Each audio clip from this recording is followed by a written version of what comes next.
प्रथम पेपर कसा होता? ओके, कुठला होता? ओके, रीड कर.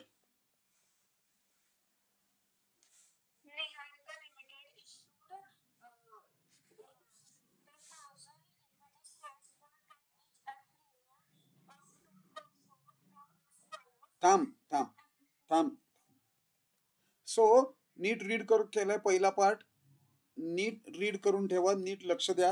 हे थोडस नीट रीड करूया आणि अंडरस्टँड करायचा प्रयत्न करूया. ओके, 1 मिनिट थांब यार.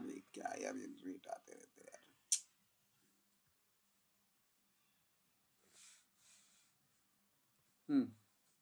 येस, रीड कर. पहिल्यापासून कर.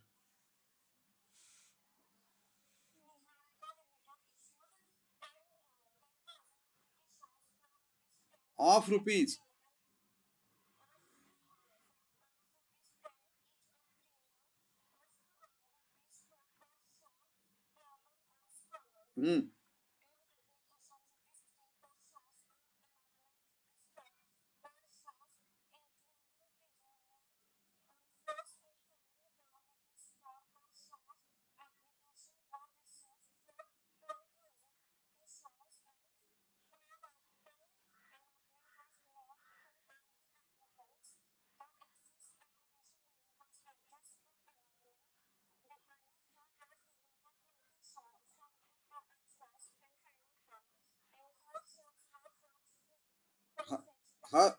हर शेयर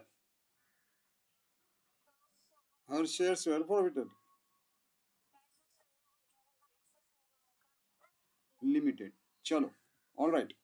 सो मला एक सांगा, सेटअप काय आहे? सेटअप म्हणजे मला एक सांगा, फेस व्हॅल्यू किती आहे शेअर्सची? 10 रुपीज. प्रीमियमने इश्यू केलाय, ऍट पार केलाय, कसा केलाय? किती रुपये प्रीमियम आहे? 2 रुपयाचा प्रीमियम आहे, 10 रुपयाचा फेस व्हॅल्यू आहे. म्हणजे मग इश्यू प्राइस किती झाली? 12 रुपीजची इश्यू प्राइस झाली. बरोबर आहे. चला, तो जो प्रीमियम आहे तो कुठे कलेक्ट केलाय? कुठल्या कॉल मध्ये कलेक्ट केलाय?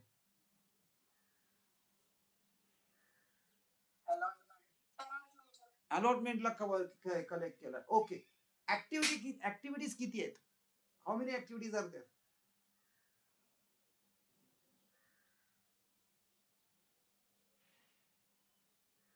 किती ऍक्टिव्हिटीज आहेत?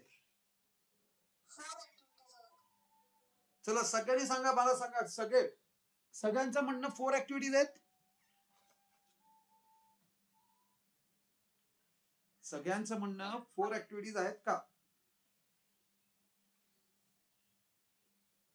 काय? हा, श्रेयस, दीपंकर, का व्हिडिओ बघून आला? तुम्ही नीट वाचताय? श्रेयस, त्या 4 ऍक्टिव्हिटीज मग म्हणूनच म्हणणार तो ऍक्टिव्हिटीची नावं सांगा.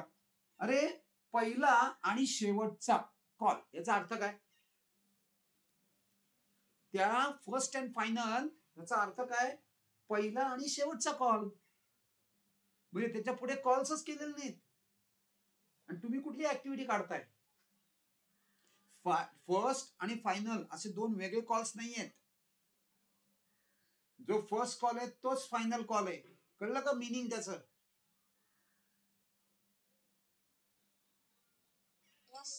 येस. किती ऍक्टिव्हिटीज आहेत? म्हणजे 3 ऍक्टिव्हिटीज. चला, कॉल्स इन एरियर्स हे ओव्हर सबस्क्रिप्शन आहे का नाही? हे असे सगळे क्वेश्चन्स तुम्ही स्वतःला विचारायचे इश्यू ऑफ शेअरच्या सम सॉल्व करताना. ओव्हर सबस्क्रिप्शन आहे, कितीच आहे? How much? 2000चं ओव्हर सबस्क्रिप्शन आहे. 2000चं ओव्हर सबस्क्रिप्शन. All right. आता पुढे नेक्स्ट. आता कॉल्स इन एरियर्स आहेत का नाहीत?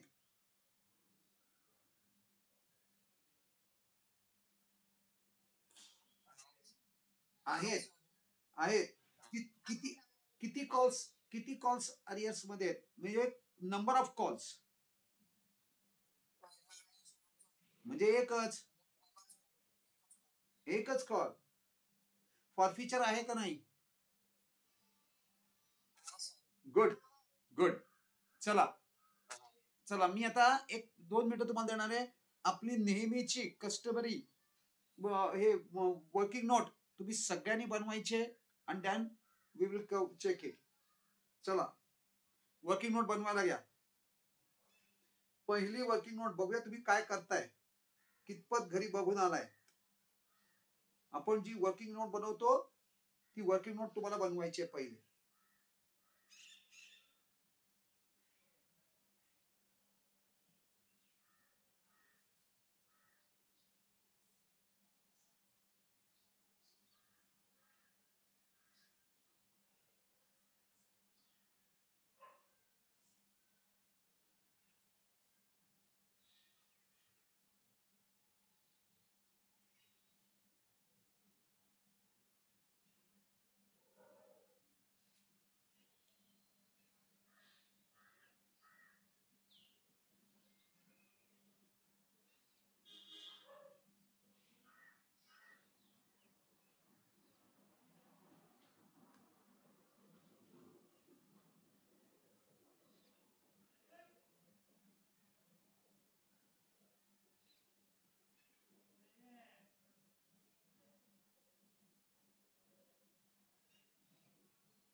ती झाली की आपण डिस्कस करू.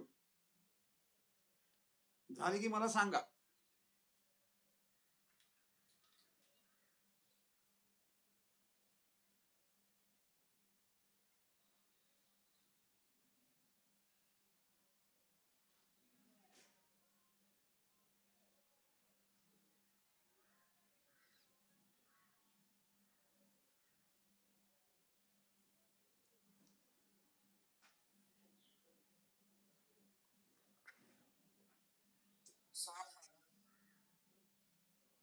बाकीच्यांची काय पोझिशन आहे?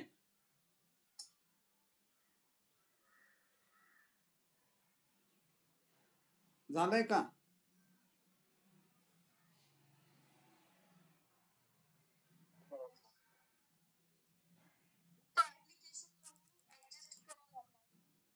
कर ना.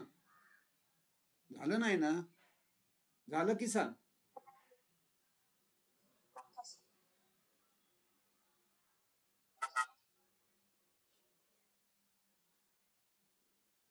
सायली झालं का?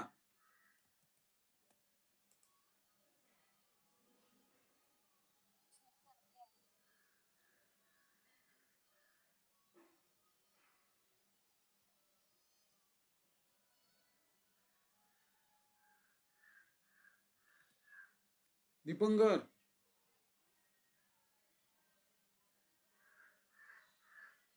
मागचे व्हिडिओ बघितले का? कधी काय मुहूर्त काढून देऊ? 10-15 आहेत.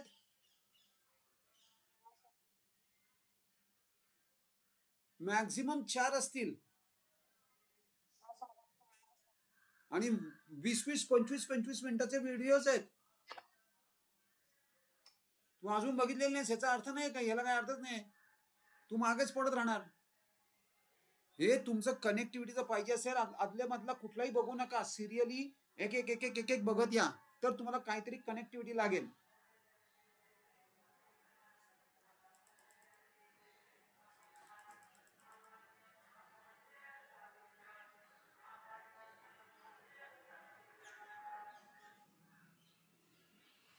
चला झाले ना? कुणाकुणाची राहिले? झाली सगळ्यांची. चला बोला. मला दीपंकर हे सॉरी दीपंकर म्हणते पूर्वश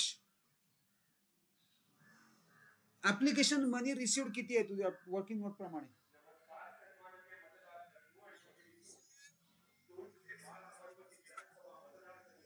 बरोबर आहे बोलतोय का तो?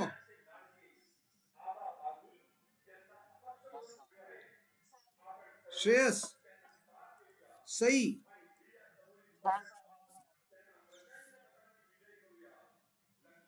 सायली बरोबर आहे का?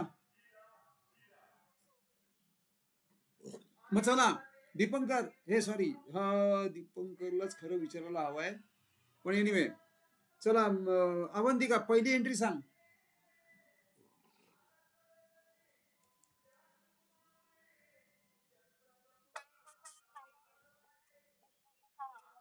Bank account debit to equity share application आणि अमाऊंट किती?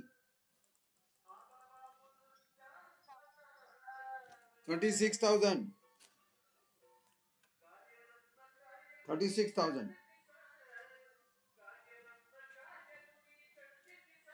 नॅरेशन नीट बघून द्या.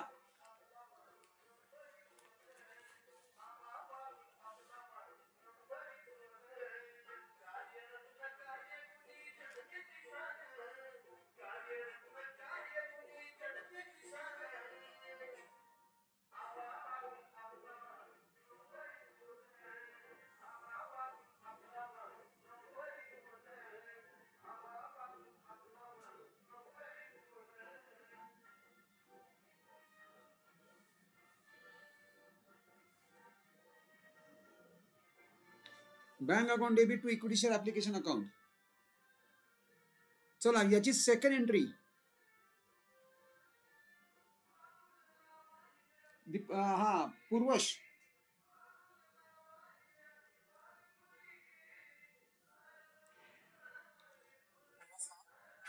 हो येतोय.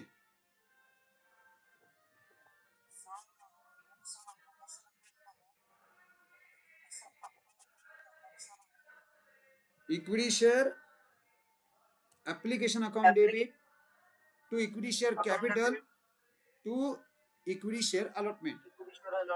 अमाऊंट सांग. घ्या, हे नॅरेशन आहे त्याचं.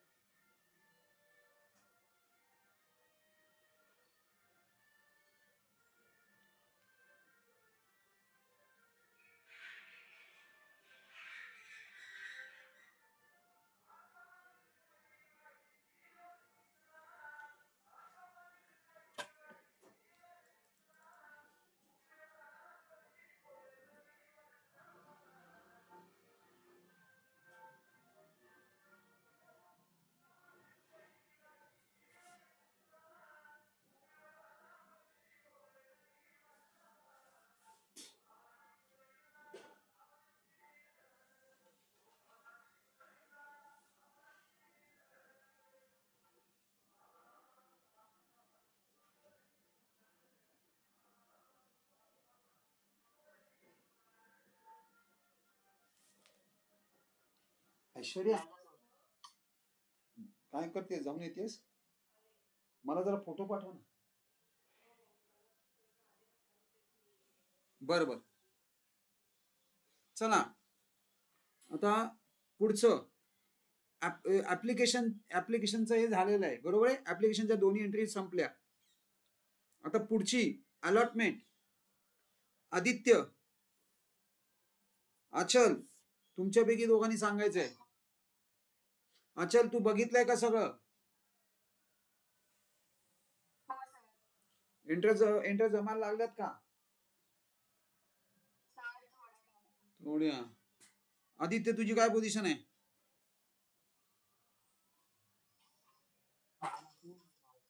चला मग आता अलॉटमेंटला काय करणार? पहिली एंट्री कशाची करणार?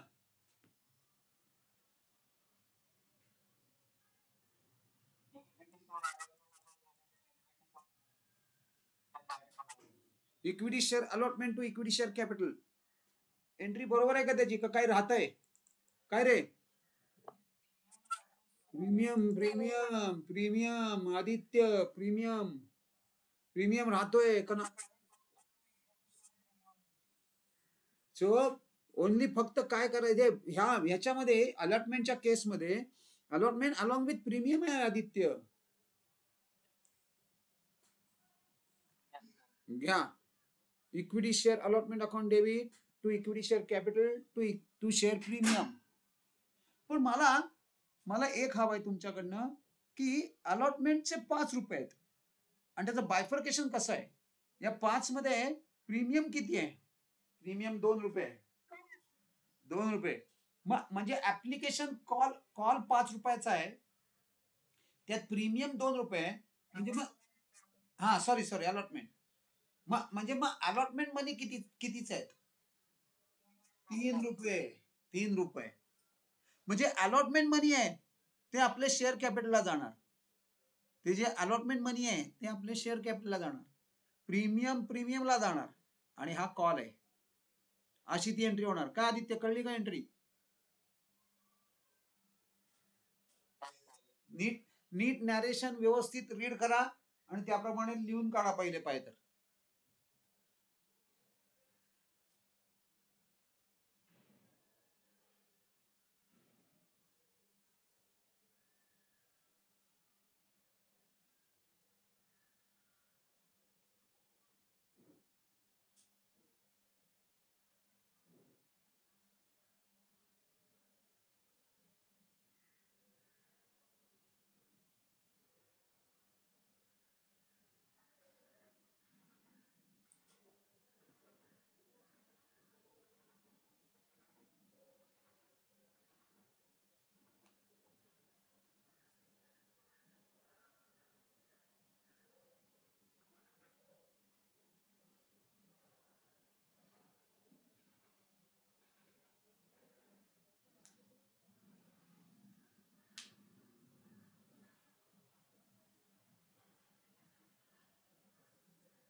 चला, झाली का एंट्री?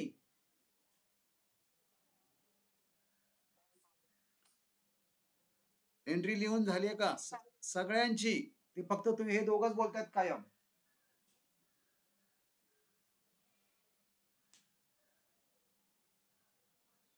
बाकी त्यांची काय पोझिशन आहे?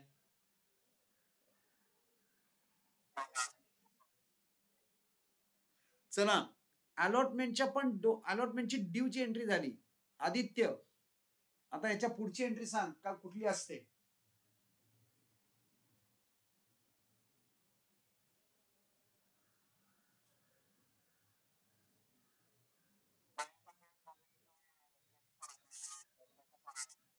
अमाऊंट किती आहे?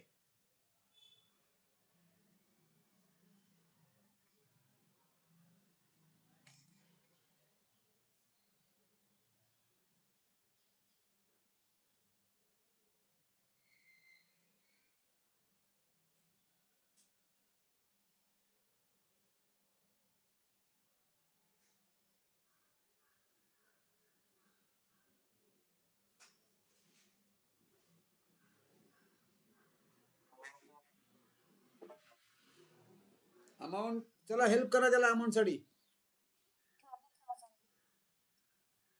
30,000. चेक करा तिची अमाऊंट बरोबर आहे का?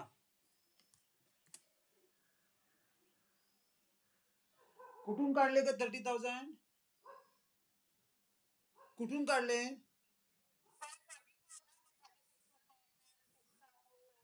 हे काय बरोबर बोलते ती. हिने 30,000 कुठून काढले? अरे कॉल कितीचा आहे? 5चा कॉल आहे. हे का आता इथं 50,000 मागते ना तू लोकांना. हे 30,000 हे कॅपिटल आहे त्यातलं. हे 50 मधलं कॅपिटल 30 आहे आणि 20.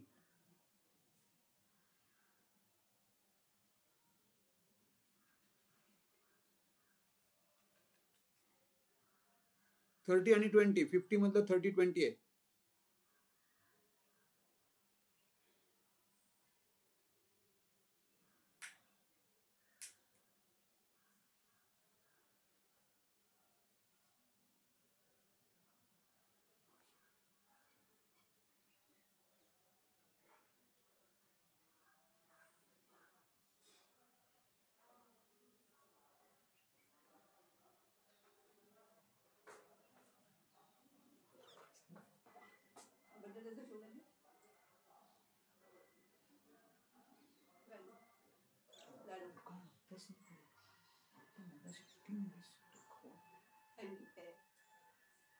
आणि काम हालचाल वाढली आहे ना.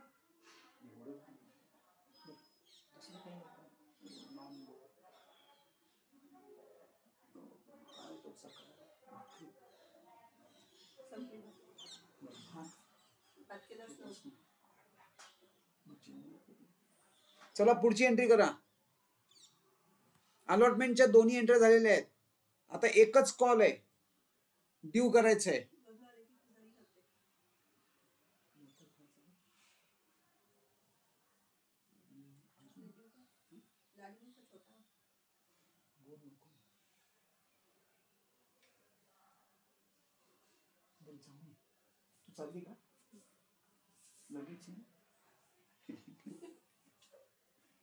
येस, चला फर्स्ट कॉल ड्यू करा.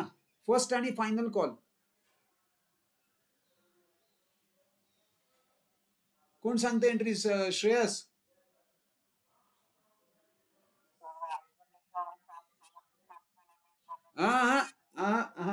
अरे ते म्हणतात फर्स्ट अँड फायनल आणि तू म्हणतोय फर्स्ट कॉल.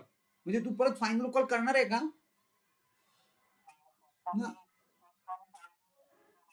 हा, नॉमिनक्लेचर चेंज करायचे नाहीत.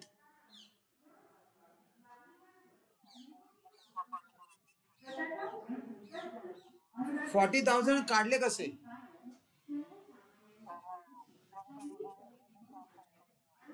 $10,000 into 4. बरोबर. चला घ्या. Equity share first and final call account debit. Equity share first and final call account debit. To equity share capital 40,000. Being share first call amount due on. इथं first and final पाहिजे.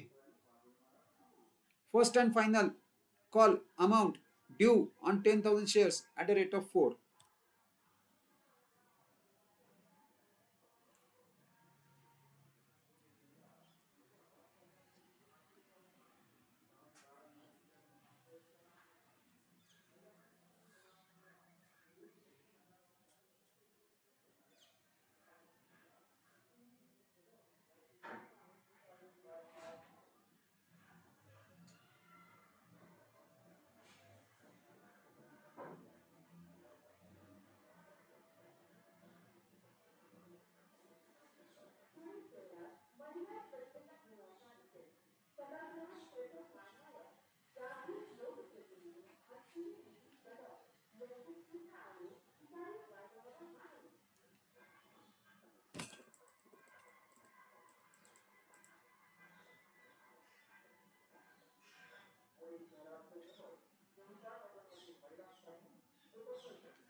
चला झाली का? हे due झाला का?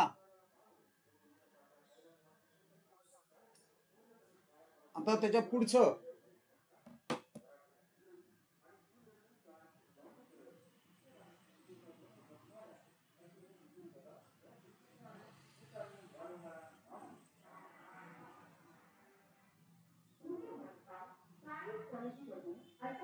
Next त्याच्या पुढं रिसीव. हा बोल, एंट्री बोल रिसीवची.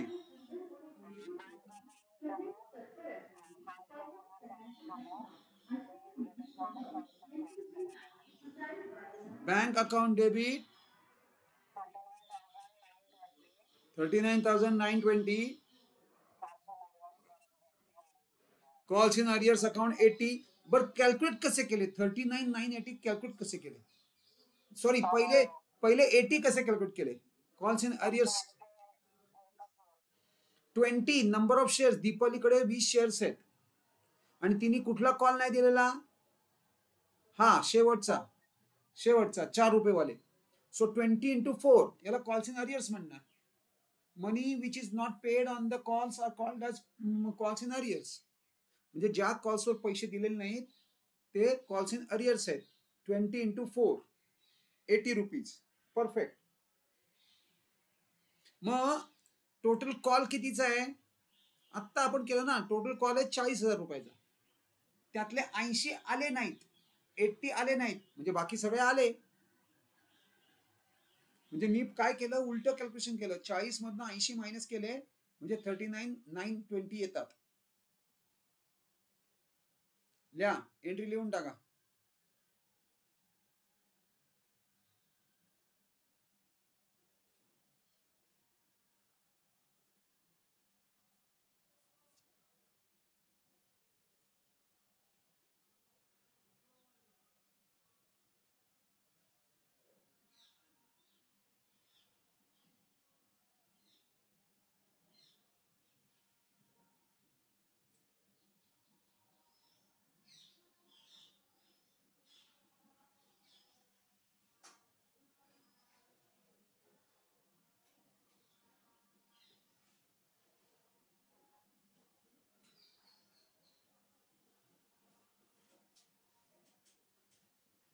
आपण कॉल सिनारियोची एंट्री सेपरेट केलेली नाही, याच्यातच कंबाईन एंट्री करून टाकली.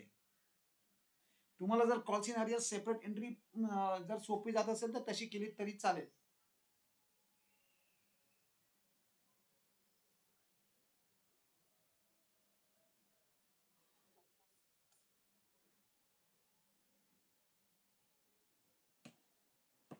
चला पुढं next. What the next entry? Call scenarios झाले. आता फॉरफिक्चर. मला ही एंट्री हवी अवंतिकाकडनं.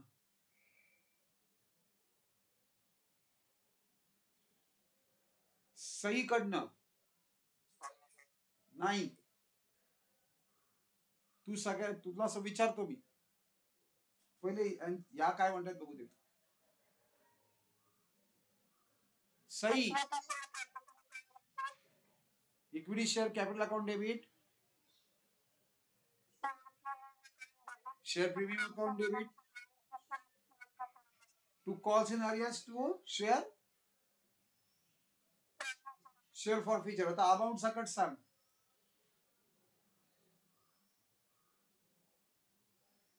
सायली तयार राहा.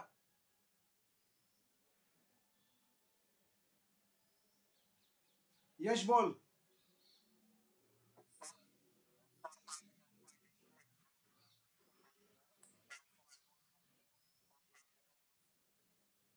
दोन मिनिटं होल्ड कर. पूर्वश एंट्री बोल. अमाऊंट सकट.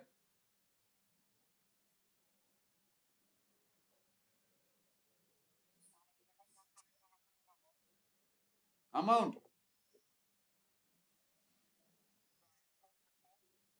रॉंग. श्रेयस.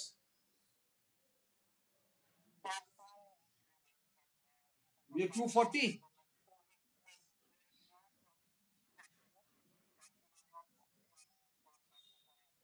अवंतिका एंट्री बोल.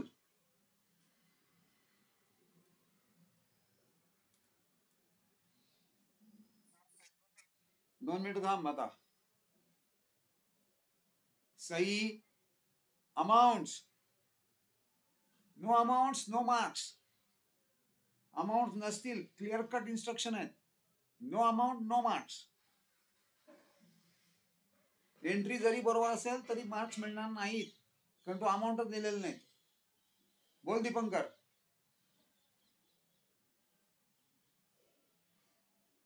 सायली.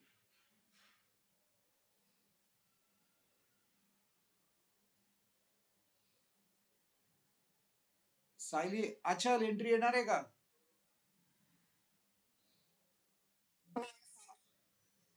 अरे फॉरफिचर मध्ये 3 ऍक्टिव्हिटी असतात खरं तर. 2 खऱ्या मेन. पहिली एंट्री जे शेअर्स तू अलॉट केले ते पहिले कॅन्सल कर आणि ते अलॉंग विथ प्रीमियम कॅन्सल कर. ही पहिली ऍक्टिव्हिटी. दुसरी ऍक्टिव्हिटी जे कॉल्स इन अरियर्स आहेत they are no more calls in arrears म्हणजे ते कॅन्सल कर. आणि तिसरी ऍक्टिव्हिटी म्हणजे शेअर तुझ्याकडे जी अमाऊंट रिसीव्ह झाले ती फॉरफिट करून टाक. अशा 3 ऍक्टिव्हिटी मिळून ही एक एंट्री बनते. आदित्य बोला एंट्री. ऍटलीस्ट एंट्री बोल.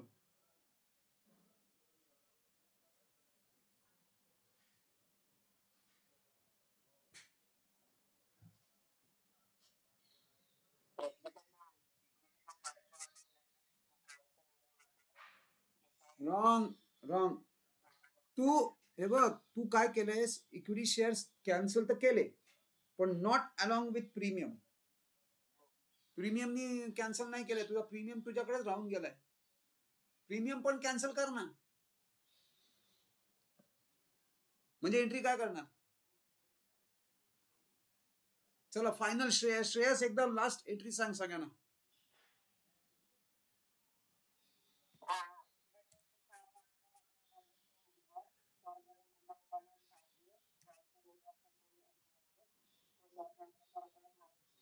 मला एक सांग, तू कॅल्क्युलेट कशा केलेत ह्या अमाऊंट, कशा कॅल्क्युलेशन केल्या.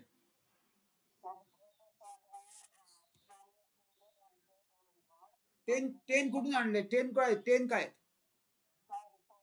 10 फेस व्हॅल्यू. म्हणून मी तुम्हाला या सगळ्या व्हॅल्यू पहिले स्टार्टिंगला विचारल्या. मी या सगळ्या व्हॅल्यू तुम्हाला स्टार्टिंगला विचारल्या, त्या ह्या एंट्रीमध्ये लागतात.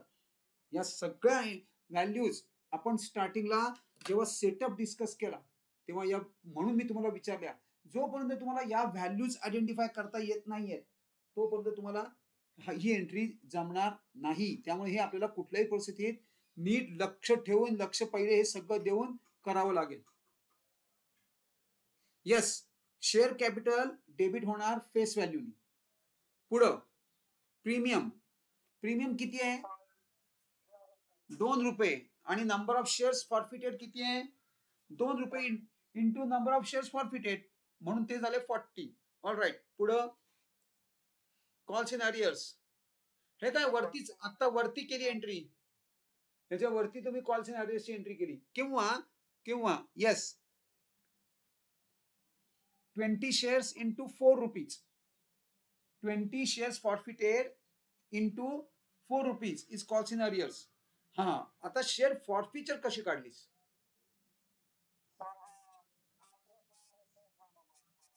8 रुपये. हा, ऍप्लिकेशन मनी आणि अलॉटमेंट मनी तुम्हाला रिसीव्ह झालाय. जेवढे पैसे रिसीव्ह झाले तेवढे फॉरफिट करा, जेवढे पैसे रिसीव्ह झाले तेवढे फॉरफिट करा.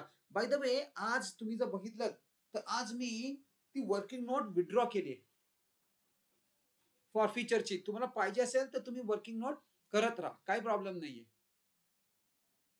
वर्किंग नोट कशी करत होतो आपण, एकदा मागे जाऊन बघा, नाही तर उद्या परत आपण ही इथं घेऊन येऊ वर्किंग नोट. आज मी मुद्दामून वर्किंग नोट आज दाखवली, कुठलीच वर्किंग नोट दाखवलेली नाही की अमाऊंट ऑफ फॉरफिचर कशी काढली आपण, तर ते सुद्धा आपण मी मुद्दामून हाईट ठेवलंय. त्याची सुद्धा आपण एक वर्किंग नोट बनवली. जेवढे कॉल्स आलेले आहेत त्याची टोटल करायची आणि त्या टोटलनी नंबर ऑफ शेअर्स फॉरफिटेडला मल्टिप्लाय करायचं, म्हणजे तुम्हाला अमाऊंट ऑफ फॉरफिचर मिळणार. आणि अल्टिमेटली तुमची ही एंट्री टॅली व्हायला हवी. हे बघा इथं किती येतात, इथं 240, इथं 240. Yes, entries through. आणि अल्टिमेटली या सगळ्या जर्नल्सची टोटल करा. मी आता इथं केलेलं नाही, पण you should check it, you should do this. हा तुम्हाला होमवर्क आहे.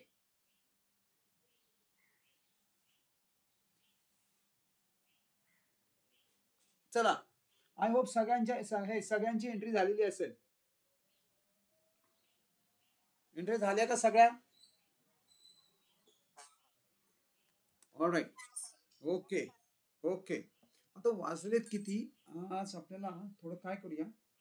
Yes, all right, 5:45. त्यामाने आपलं वेळ जरा जास्त, हा लेट सुरू झालाय ना आपला आज.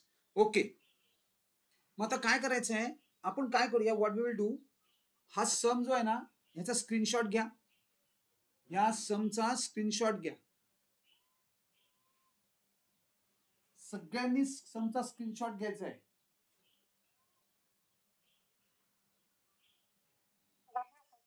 हे घ्या, अजून आहे 1 आणि 2, 1 आणि 2.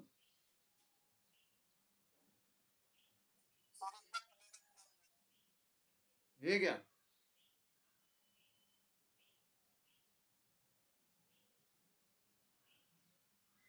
1 आणि 2.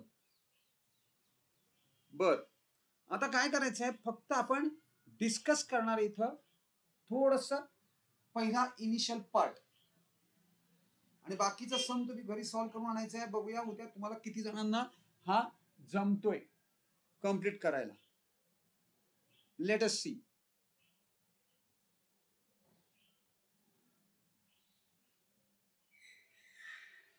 हे घ्या. यस, पूर्वश रीड कर.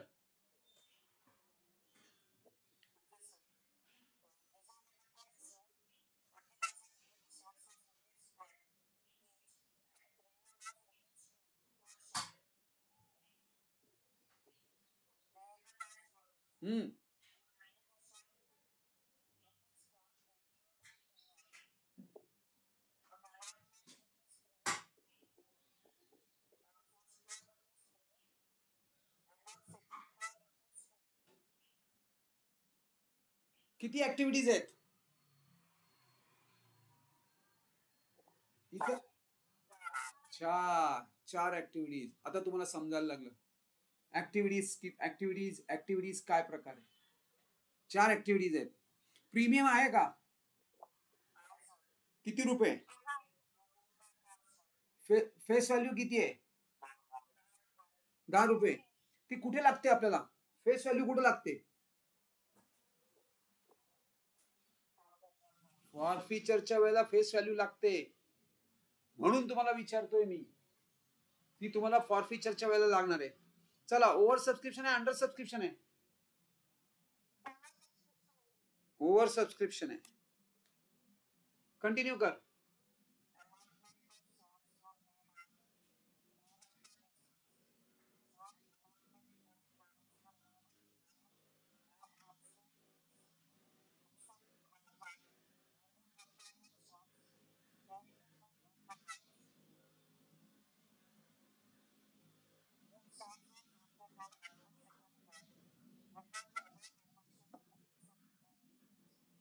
चला, काय काय म्हणतायत? हे कॉल्स इन अरियर्स आहेत का? किती number of calls in arrears आहेत? आता 2 कॉल्स आहेत. आणि फॉर फीचर आहे का? आहे. सेटअप, अख्खा सेटअप आपण डिस्कस केलाय. उद्या ही एंट्री ही चेक करूया. ह्याच्यात मला फक्त तुमच्याकडनं इंटरेस्ट. इथं तुम्ही आता बघितलं असेल तर इथं काय चेंज आहे? हा प्रीमियम कुठे कलेक्ट झालाय? ऍप्लिकेशनला. इतक्या वेळ कुठे कलेक्ट होत होता? अलॉटमेंट. मग काय चेंज करावं लागेल? कुठली एंट्री चेंज करावी लागेल? कुठली एंट्री चेंज करावी लागेल?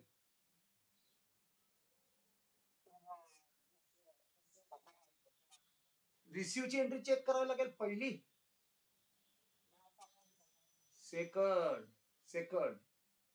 सेकंड मध्ये काय इन्क्लूड करावं लागेल?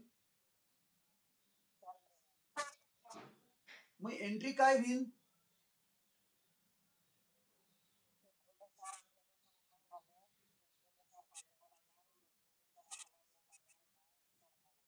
Yes. Equity share application account debit to equity share capital to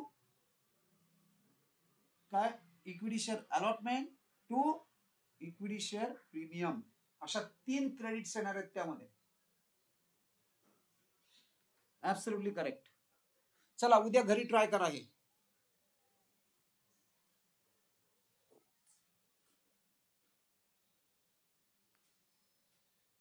all right, चलो लेट अस स्टार्ट करूया. आज हे त्यामुळे आपण आज एसपी स्टार्ट करणार.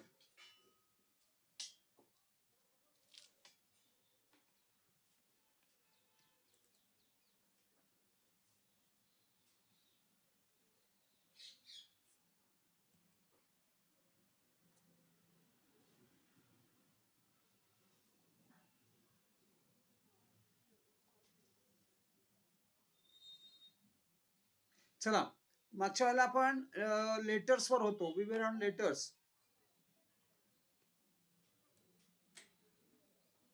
आपण लेटर्स वर होतो. ऑलराईट.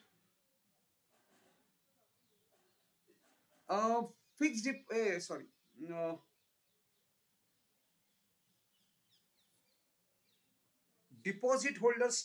आपण डिपॉझिट होल्डर्सची लेटर्स कव्हर करत होतो. Correspondence with deposit holders. त्यातलं व्हॉट आय थिंक की आपण तुम्हाला डिव्हिडंड वॉरंट पण मी दाखवला मागच्या वेळेला. किती जणांनी डिव्हिडंड वॉरंट त्यावेळेला मिस केलाय?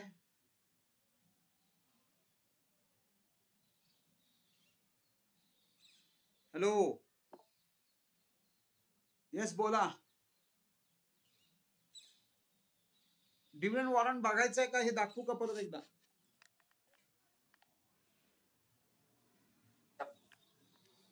हा, हे बघा, अशा टाईपचा डिव्हिडंड वॉरंट असतो. डिव्हिडंड वॉरंट अशाच टाईपचा इंटरेस्ट वॉरंट, आणि हे सेम इंटरेस्ट वॉरंट डिबेंचरचं असू देत ना तर इंटरेस्ट वॉरंट डिपॉझिट्सचं असू देत, हे सेम असतं. हे बघा, हे अशा टाईपचं. इकडे एका साईडला चेक असतो, एका साईडला त्याची काउंटरफॉईल असते. ह्याला ऍक्च्युली हे जे हा जो पार्ट दिसतोय ही पर्पोरेशनची लाईन आहे.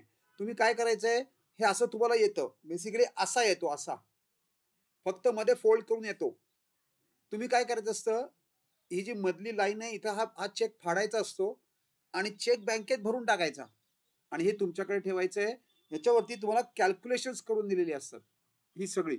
बघा, फोलिओ नंबर, नंतर warrant number, number of shares, amount, हे सगळं मेन्शन केलेलं असतं या वॉरंटवरती. आणि हेच तुम्हाला त्या लेटरमध्ये लिहायचं आहे. तुम्ही चेक करून बघा, मी तुम्हाला रिअलाइज होईल मी काय सांगतोय की. आणि म्हणून मी तुम्हाला दाखवलंय, तुम्हाला जे लेटर लिहायचं आहे त्यात हे ऑलरेडी आपण डिस्कस केले ते एक आयटम.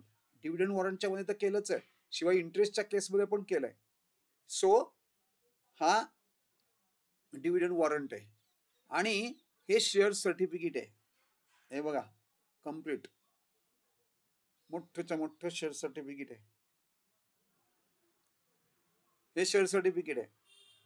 ह्याच्यामध्ये हे बघा, त्या नेम ऑफ द होल्डर किती हे आहेत, किती जण आहेत? 3 जण आहेत. 3 जण आहेत म्हणजे जॉईंट ओनर्स आहेत. नंतर डिस्टिंक्टिव्ह नंबर्स इथं दिसत आहेत, सर्टिफिकेट नंबर दिसतंय, रजिस्टर फोलिओ नंबर दिसतोय. बघा, सगळे फटाफट तुम्हाला दिसायला लागेल जे तुम्ही त्यांनी तिथं मेन्शन केलेलं आहे ते सगळं. शिवाय या बघा, number of equity shares held लिहिलंय. नंतर इथं स्टॅम्पिंग केलंय, डेट केलंय. हे बघा किती जणांचे साईन आहेत, 1, 2 आणि 3. एक व्हाईस चेअरमन आणि मॅनेजिंग डायरेक्टर, 2 डायरेक्टरची सही आहे. आणि हा ऑथोराइज सिग्नेटरी म्हणजे सेक्रेटरीची सही आहे. अशा पद्धतीने सिग्नेचर्स आहेत.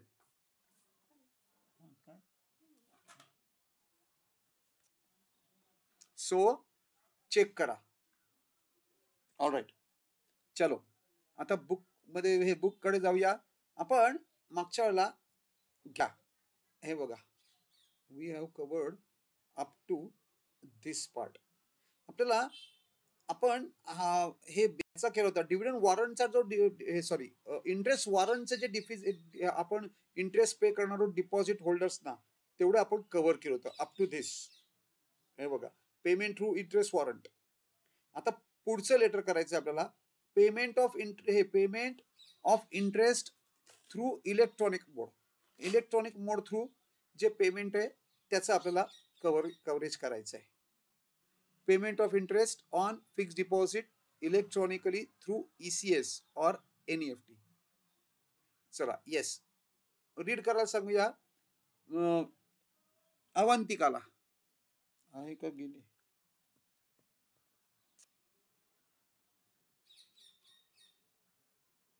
आहे, येस अवंतिका, लेटर रीड करायचंय.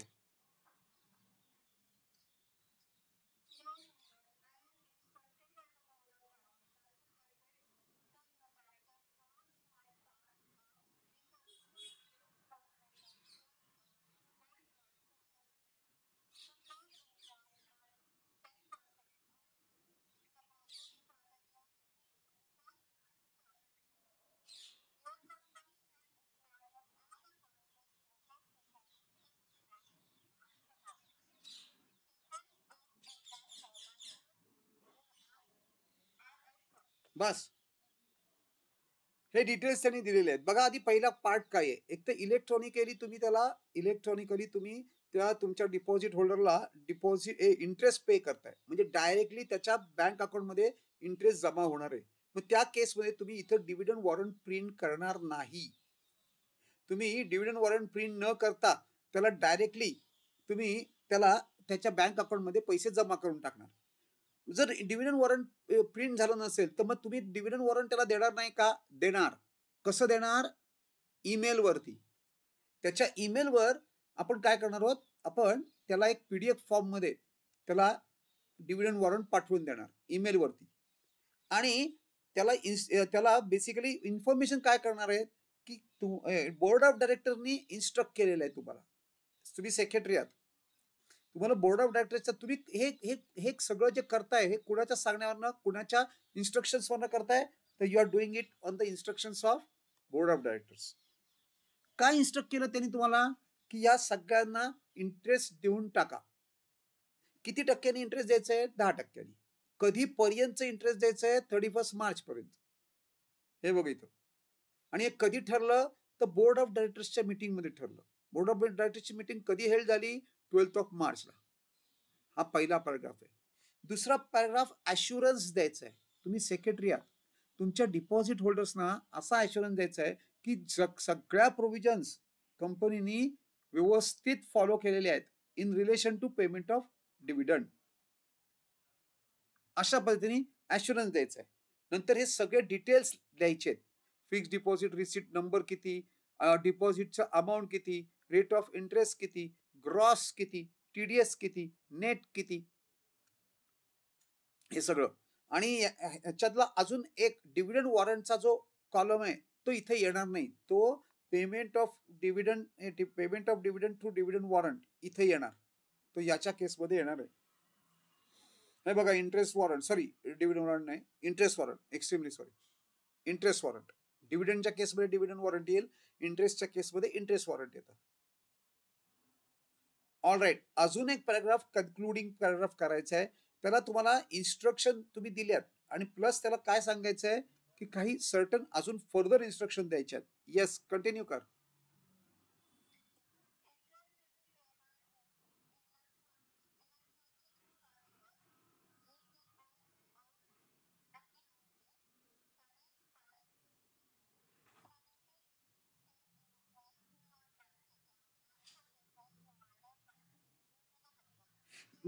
चला, आता तुम्हाला काय सांगायचंय त्यांना की आम्ही तुमचं इंटरेस्ट तुमच्या बँक अकाउंटमध्ये क्रेडिट केलेलं आहे, पण ती बँक अकाउंट कुठली? तर जी बँक अकाउंटचे डिटेल्स तुम्ही आमच्याकडे कंपनीकडे पाठवलेत त्या बँक अकाउंटच्या डिटेल्स प्रमाणे आम्ही इंटरेस्ट तुमच्या बँक अकाउंटला क्रेडिट करून ठेवलेलं आहे. हे आपल्याला त्यांना मेन्शन करायचंय. हे बघा की इलेक्ट्रॉनिकली डायरेक्टली पे केलेत, त्यांच्या बँक अकाउंटमध्ये क्रेडिट झाले असणार आहेत. आणि कुठल्या बँक अकाउंटमध्ये क्रेडिट झाले असणार आहेत? तर ते जी बँक अकाउंट इन्फॉर्मेशन कंपनीकडे आहे त्या बँक अकाउंटच्या इन्फॉर्मेशन प्रमाणे ते क्रेडिट केलेले आहेत. ऑल राईट, पुढचं लेटरला जाऊया. हे इथपर्यंत कळलंय का? लेटर सोपं आहे, कठीण नाहीये. आता main part, renewal of deposit. By the way, ह्या प्रत्येकाला हे आपल्या पहिल्या 6 लेटर्स पैकी एक आहे, हे 6वं लेटर आहे. 2 इंटरेस्टची डिपॉझिट्सची, 2 इंटरेस्ट डिबेंचर्स आणि 2 पेमेंट ऑफ डिव्हिडंड, अशी 6 लेटर्स जी आहेत ही टॉप प्रायोरिटीवर करायला घ्या. रोज थोडा एक एक एक एक एक एक तरी लेटर कव्हर करा. एक तरी लेटर रोज द्या. Now renewal of fix deposit. पहिली प्रोव्हिजन रीड करूया किंवा प्रोसेस काय आहे रिन्युअल ऑफ डिपॉझिट्सचं. आदित्य रीड कर.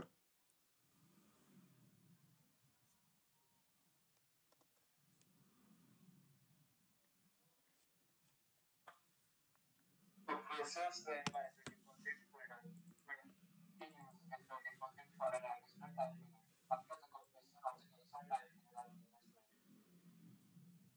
Deposit is called as renewal of deposit. थांब जरा, थांब थांब थांब थांब थांब थांब थांब. रिन्युअल ऑफ डिपॉझिट म्हणजे काय? तर जेव्हा एखादा एक्झिस्टिंग डिपॉझिट होल्डर आपलं डिपॉझिट अजून अनदर फर्दर पिरियड साठी एक्सटेंड करतो तेव्हा त्याला रिन्युअल ऑफ डिपॉझिट असं म्हणणार. की एखादा डिपॉझिट होल्डर जर 3 वर्षासाठी त्यांनी डिपॉझिट दिलं असेल इनिशियली, ते संपल्यानंतर त्याचं टेन्युअर संपल्यानंतर परत अजून 1 वर्ष 2 वर्ष किंवा परत 3 वर्षासाठी तो जेव्हा ते परत रिन्यू करतो तेव्हा त्याला रिन्युअल ऑफ डिपॉझिट असं म्हणतात. ओके, कंटिन्यू कर.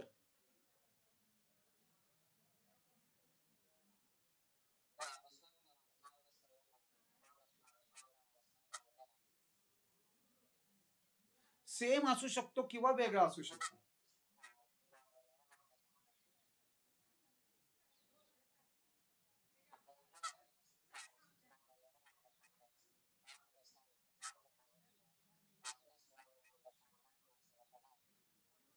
एक प्रिंटेड फॉर्म पाठवणार कंपनी. ओके, पुढे.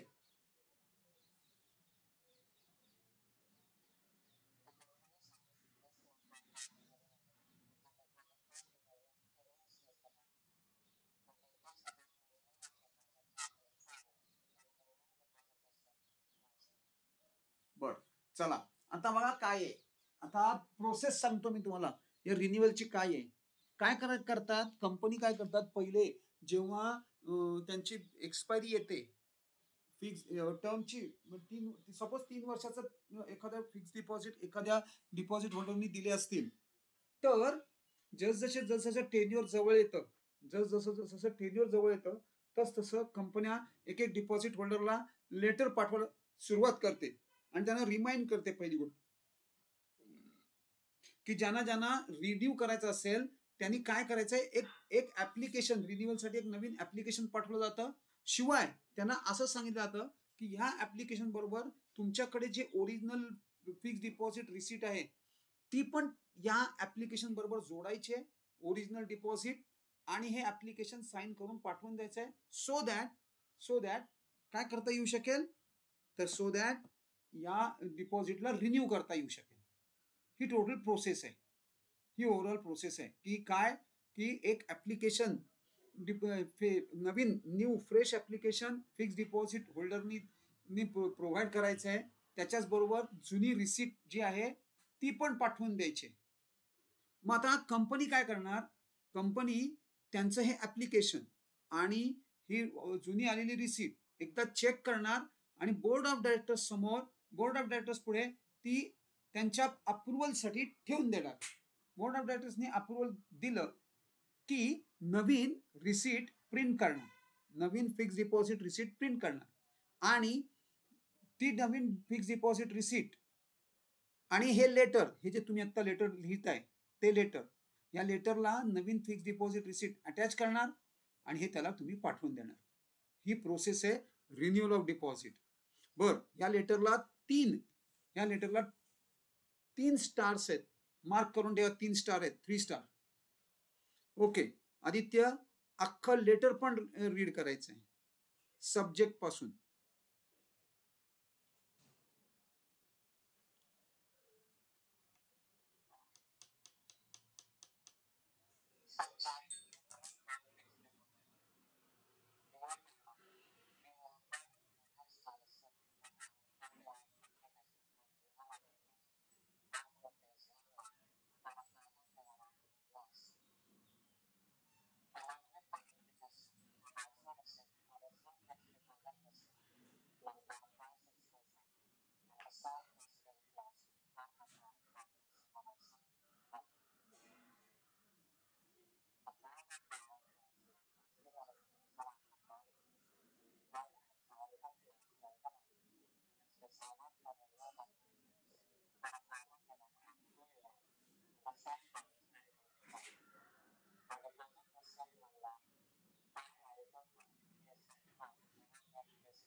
बघा, मी जसं म्हटल्याप्रमाणे की पहिलं काय केलंय, एकतर एक्नॉलेजमेंट करायचंय की त्याचं ऍप्लिकेशन तुम्हाला मिळालंय रिन्युअलसाठी along with original fix deposit receipt. त्याची रिसीटचा नंबर बिंबर सगळे डिटेल्स द्यायचे. त्याचं तुम्ही केलं काय, तर तुम्ही बोर्ड ऑफ डायरेक्टर्सच्या समोर ते अप्रुव्हलसाठी ठेवलंय आणि प्लस एक रिझोल्युशन थ्रू ते अप्रूव्ह झालेलं आहे बोर्ड मीटिंग मध्ये. त्या बोर्ड मीटिंगची डेट वगैरे सगळा डेट तुम्हाला त्याचे मेन्शन करायचे, कधी बोर्ड मीटिंग हेल्ड झाली आणि त्याच्यामध्ये काय झालं तर एक रिझोल्युशन पास झालं आणि त्या रिझोल्युशन थ्रू तुमचं फिक्स डिपॉझिट रिन्यू झालेलं आहे किंवा ते अप्रूव्ह झालेलं आहे, हे तुम्हाला मेन्शन करायचं आहे. That you have to mention की ते अप्रूव्ह झालंय, किती वर्षासाठी, पुढच्या किती पिरियडसाठी ते अप्रूव्ह झालंय ते पण मेन्शन करायचंय. आणि लगेच त्यांना तुम्ही लिहून टाकणार की याच लेटर बरोबर डिपॉझिट रिसिट सुद्धा तुम्ही एनक्लोज केलेली आहे, ही बघा, दिस इज एनक्लोजर. अशा पद्धतीने हे लेटर होणार आहे. 3 स्टार लेटर आहे. चला अजून एक करायचं आहे आपल्याला, रिपेमेंट ऑफ डिपॉझिट. आता आता आता रिन्यू नाही झालं डिपॉझिट, आता डिपॉझिट रिपेमेंट करणार तुम्ही. रिन्यू नाही झालं तर काय करावं लागेल, परत करावं लागेल, त्यांना परत द्यावं लागेल. So accordingly you have to repay the deposit to the deposit holders. Deposit होल्डर्सना ते रिपे करावं लागेल. ऑल राईट, हे सांगूया आपण रीड करायला.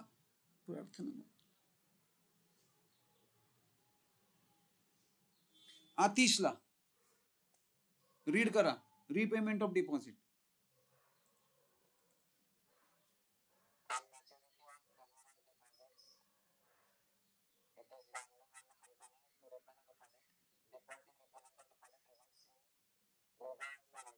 लेवी लेवी लेवी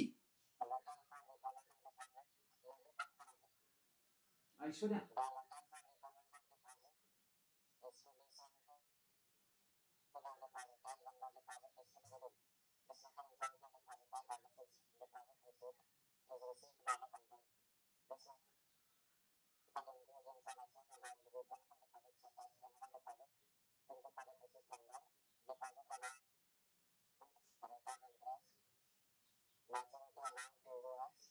ऐश्वर्या चला बोला, मला आता एक सांगा, तुम्ही रिपेमेंट करताय, डिपॉझिटचं रिपेमेंट करताय, मग ह्या मगाच्या लेटर बरोबर तुम्ही काय जोडलं होतं, रिसीट जोडली होती, कारण तुम्ही रिन्युअल केलं होतं.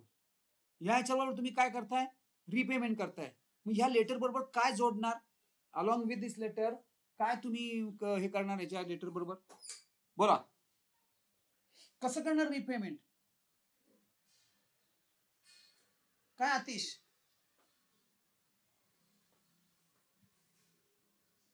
अरे बोला बाबा नो, पूर्वश, सायली, काय करणार आहात, काय करावं लागेल, पेमेंट कसं करणार, चेकनी, क्रॉस चेकनी. हे बघा क्रॉस चेक, तुम्ही ह्या लेटर बरोबर एक क्रॉस चेक त्या माणसाच्या नावाने क्रॉस चेक देणार त्याच्या डिपॉझिट अमाऊंटचा. येस आतिश, कंटिन्यू कर, एकदा लेटर पण रीड करूया.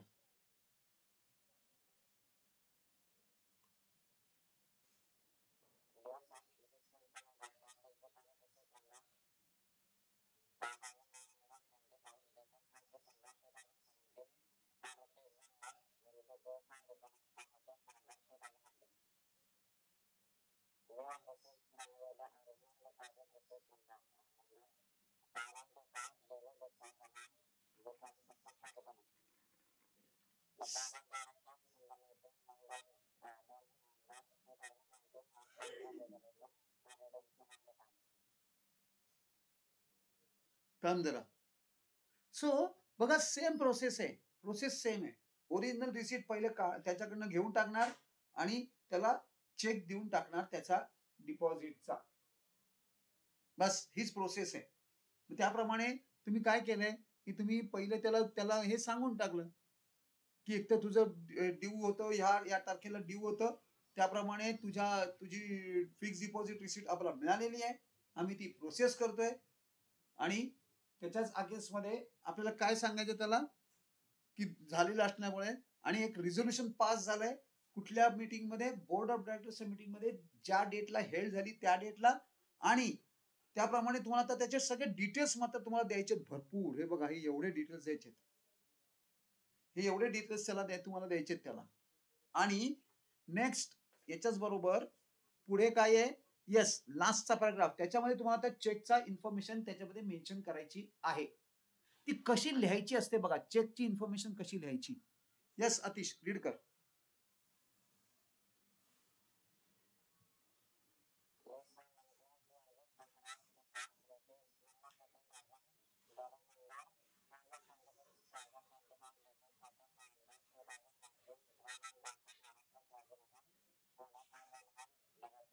येस, एक तर चेक नंबर, अमाऊंट लिहायचे, चेक नंबर लिहायचा आहे, तो कुठल्या बँकेचा ड्रॉ केलाय, कुठल्या बँकेवर ड्रॉ केलाय, त्या बँकेचा ऍड्रेस लिहिलाय त्यांनी, कंपनीचा ऍड्रेस किंवा बाकी कोणाचा ऍड्रेस नाही, त्या बँकेचा ऍड्रेस आहे, की कुठली बँक आहे, कुठला त्या बँकेचा ऍड्रेस असा, आणि किती नंबर आहे चेकचा, आणि अमाऊंट किती आहे, हे सगळं इथं मेन्शन केलंय.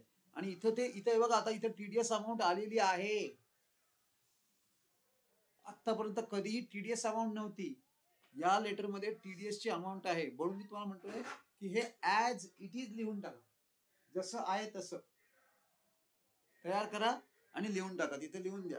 हे सगळं लेटर ऍज इट इज तिथे लिहून या. ह्याच्यात काहीही करायला नको, ह्याच्यात रट्टा मारणं बेस्ट राहील. चलो, याच्यामध्ये बाकी कुठलेही क्वेश्चन्स नॉर्मली याच्यात नसतात.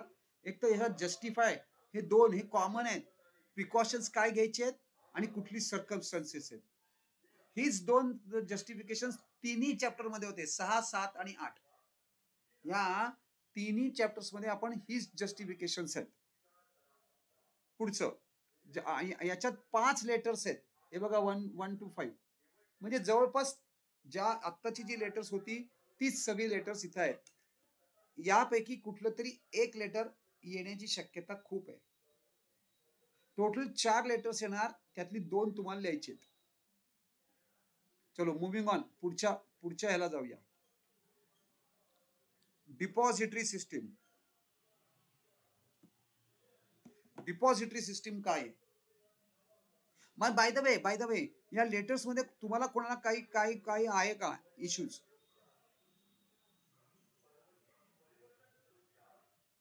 या लेटर्स मध्ये तुम्हाला कुठे काही क्वेरी आहे, कुठे काही डिफिकल्टी येते, कसं लिहायचं आहे, काय लिहायचं आहे, कुठलं पहिले 6 सांगितलेत मी, मग उरलेली 9 आहेत. टोटल 15 लेटर्स आहेत. प्रत्येक लेसन मध्ये 5 असे 3 लेसन्स आहेत किंवा चॅप्टर्स आहेत. 5 3 जा 15 एवढी लेटर्स आहेत. त्यातली 6 मी पहिले बाजूला काढली आहेत, म्हणजे उरली 19. हळूहळू करत ही 19 नाही 9, हळूहळू करत ही 9 सुद्धा आपण फिल्टरिंग करत येऊ. ती पण साधारणपणे 5 ते 6 लेटर्सवर पहिले घेऊन येऊ, आणि मग फर्दर फिल्टर अप टू 4 करू. 4 लेटर्स की जी ती क्रुशल आहेत, ती तुम्ही करायचीच आहेत, त्याला चॉईसच नाही, अशी 4. ऑलराईट. Depository system. पहिली गोष्ट, तुमच्यापैकी किती जणांकडे शेअर्स आहेत, किती जणांनी शेअर्स घेतलेले आहेत, किती जणांना शेअर्स माहिती आहेत, बोला पटपट.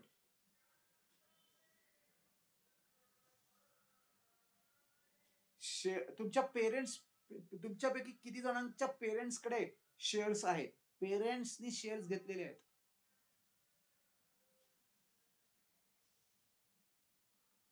अरे भाई, हा तुझे बाबा तर ब्रोकरच आहेत, ते डीलच करतात, बरोबर. येस, बाकी त्यांची काय परिस्थिती आहे?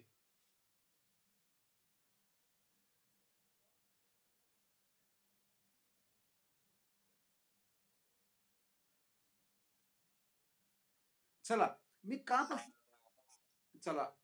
सांगतोय तुम्हाला, कारण जर इंडियामध्ये तुम्हाला आत्ताच्या घडीला जर इंडियामध्ये शेअर्स घ्यायचे असतील तर तुम्हाला डीमॅट अकाउंट असणं गरजेचं आहे, कंपल्सरी आहे.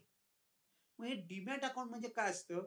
हे एक प्रकारचं आपल्याला हा अख्खा चॅप्टर या डीमॅट अकाउंटच्या अख्ख्या सिस्टीम वरती हा बेस्ड आहे. ही डिपॉझिटरी सिस्टीम जी आहे त्याच्यात डीमॅट अकाउंट इन्व्हॉल्व आहे. मेनली अख्खी ती सिस्टीम तुम्हाला समजावून सांगणार आहे मी आता. एंटायर सिस्टम की काय आहे, कसे शेअर्स विकले जातात, कसे शेअर्स तुमच्या अकाउंटमध्ये येतात, कसे ते तुम्ही परचेस केल्यावर तुमच्या अकाउंटमध्ये येतात आणि सेल केल्यावर तुमच्या अकाउंटमधनं बाहेर पडतात. हा अख्खा लेसन आपल्याला हे एवढं कव्हर करून देणार आहे. तर मी आता म्हणतोय त्याप्रमाणे की जर डीमॅट अकाउंट बेसिकली काय आहे, हे कंपल्सरी अकाउंट आहे. हे आता इथून पुढे जर शेअर्स तुम्हाला बाय करायचे असतील तर तुम्हाला डीमॅट अकाउंट ओपन करायला लागेल. पण कशाला ओपन करायला लागेल? वाय? कारण ते शेअर्स जे तुम्ही बाय करणार ते तुम्ही ठेवणार कुठे? जसे आपण आपल्याकडे जे पैसे असतात किंवा एक्सेस पैसे असतात ते आपण बँकेत ठेवतो, तसंच शेअर्स तुम्ही डीमॅट अकाउंट मध्ये ठेवणार आहात. शेअर्स हे तुम्ही डीमॅट अकाउंट मध्ये ठेवणार. तुमच्या डीमॅट अकाउंट मधनं जर तुम्ही शेअर परचेस केले तर डीमॅट अकाउंट मध्ये ते ऑटोमॅटिक क्रेडिट होणार, म्हणजे तुमच्या डीमॅट अकाउंट मधले शेअर्स वाढणार.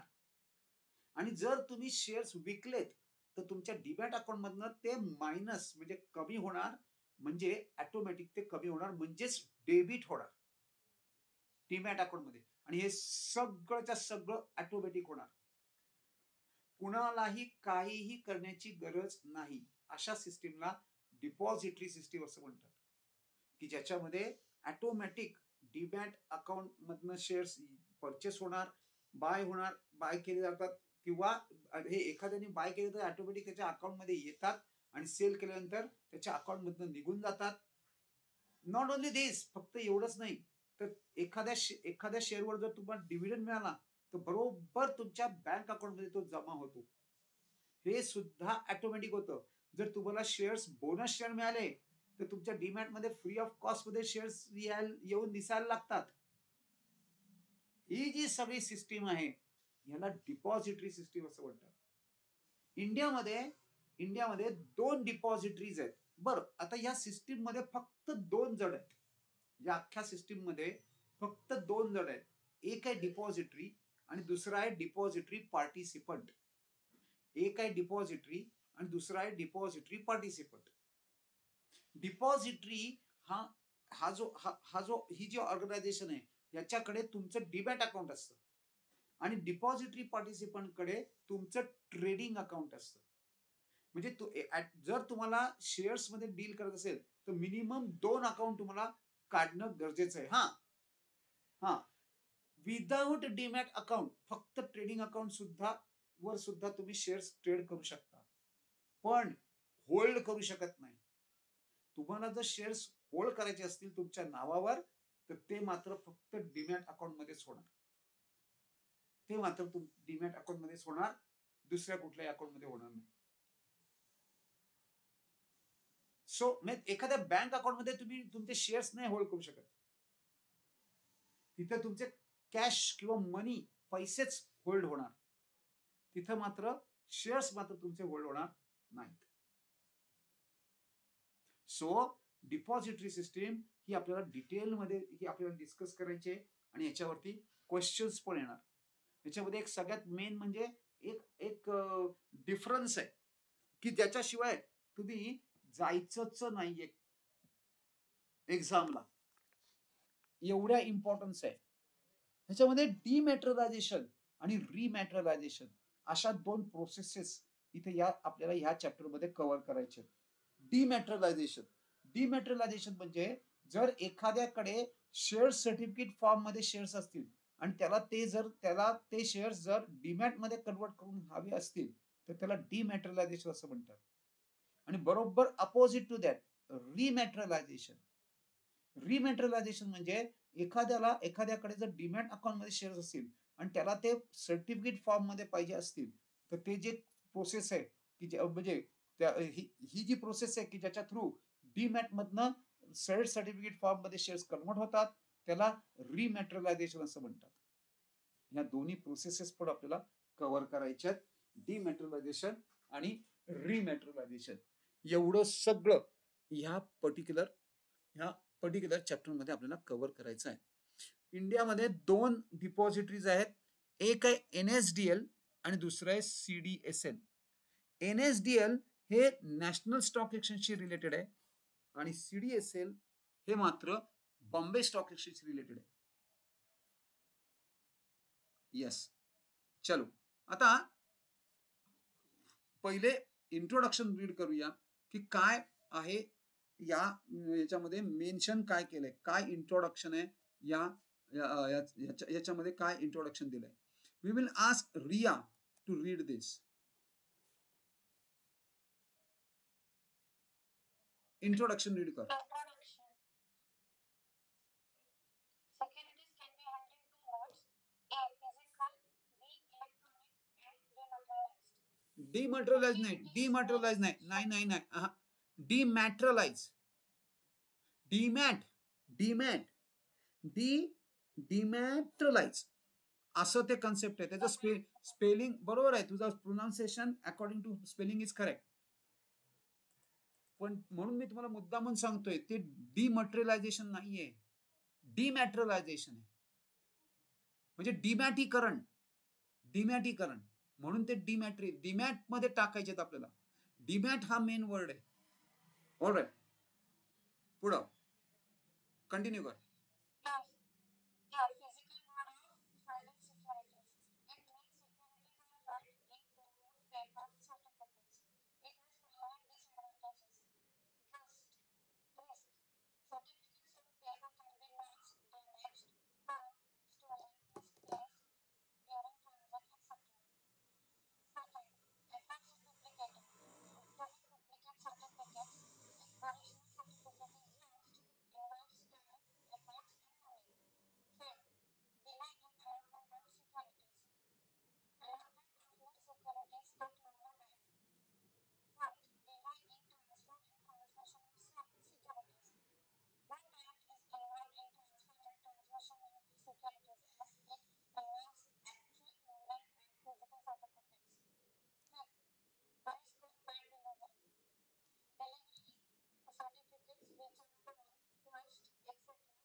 बस.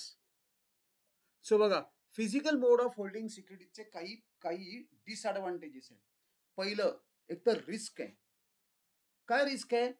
सर्टिफिकेट काय होऊ शकतं? लॉस्ट होऊ शकतं, डॅमेज होऊ शकतं, टॉर्न होऊ शकतं, स्टोलन होऊ शकतं, मिसप्लेस होऊ शकतं, किंवा नंतर मिसप्लेस ड्युरिंग ट्रान्सिट, हे एवढं सगळं होऊ शकतं. आहे डॅमेज किंवा मल्टिलेटेड पण म्हणू शकतो आपण. म्हणजे काय? टॉर्न म्हणजे फाटणं, स्टोलन म्हणजे चोरीला जाणं, मिसप्लेस म्हणजे दुसऱ्या कुठल्या तरी जागेवर चुकून ठेवलं गेलं, लॉस्ट हरवलं, किंवा त्याच्यावर एखादं चहा बी पिताना चहा सांडला, झालं खराब होणार. ही सगळी रिस्क आहे. दिस ऑल इज अ रिस्क. ही अशा प्रकारची रिस्क कुठल्या केसमध्ये?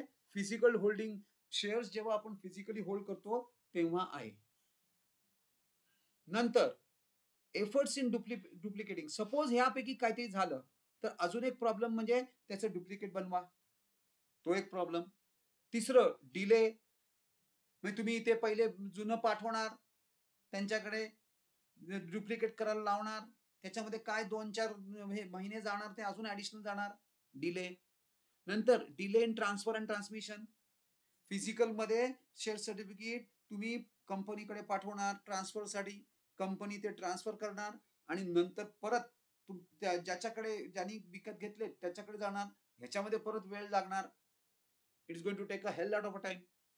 आणि रिस्क ऑफ बॅड डिलिव्हरी, हे तुम्हाला काही आयडिया नाहीये की बॅड डिलिव्हरी म्हणजे एखाद्याने तुम्हाला असं काहीतरी टॉर्न किंवा फोर्ज चुकी, हे खोटं शेअर सर्टिफिकेट खोटी सही करून देऊन टाकलं, तर केवढा मोठी रिस्क आहे ह्याच्यामध्ये.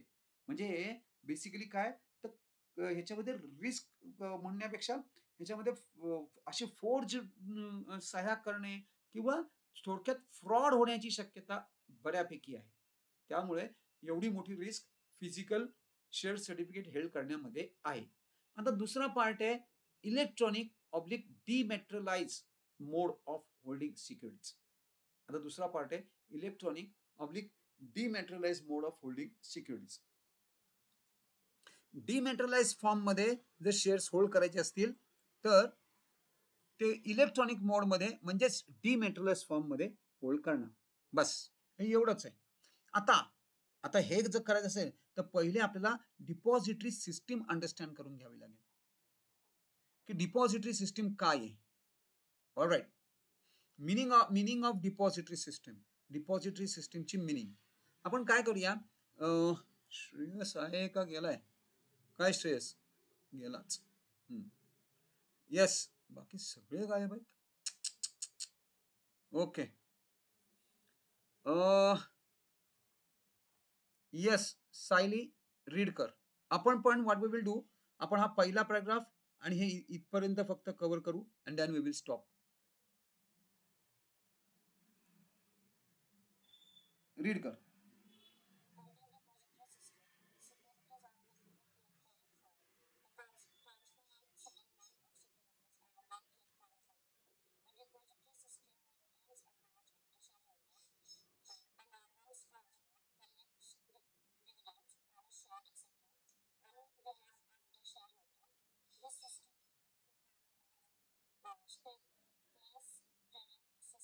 स्क्रिप्टलेस टी नाहीये. Scriptless trading system. स्क्रिप्टलेस म्हणजे विदाउट शेअर सर्टिफिकेट.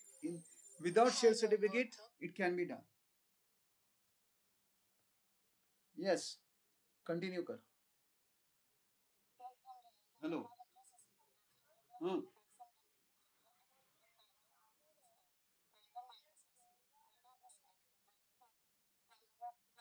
मग बघ आता कसं करणार आपण. आज लिहायला तर लागणारच आहे.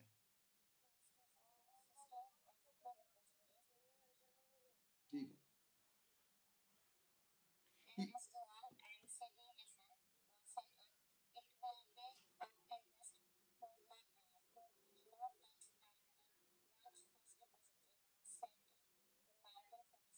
मार्क करून टाका. मार्क करा.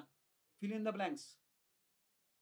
पहिलं डिपॉझिटरी सेटअप कुठे एस्टॅब्लिश झालाय आणि कधी एस्टॅब्लिश झाला? 1947 मध्ये जर्मनीमध्ये पहिली डिपॉझिटरी सिस्टीम सेटअप करण्यात आलेली आहे. ऑलराईट, चलो आज इथंच थांबूया. बरेचसे जण नाही आहेत, आपण उगाच पुढे जाण्यात पॉइंट नाही. चलो लेट अस स्टॉप हियर.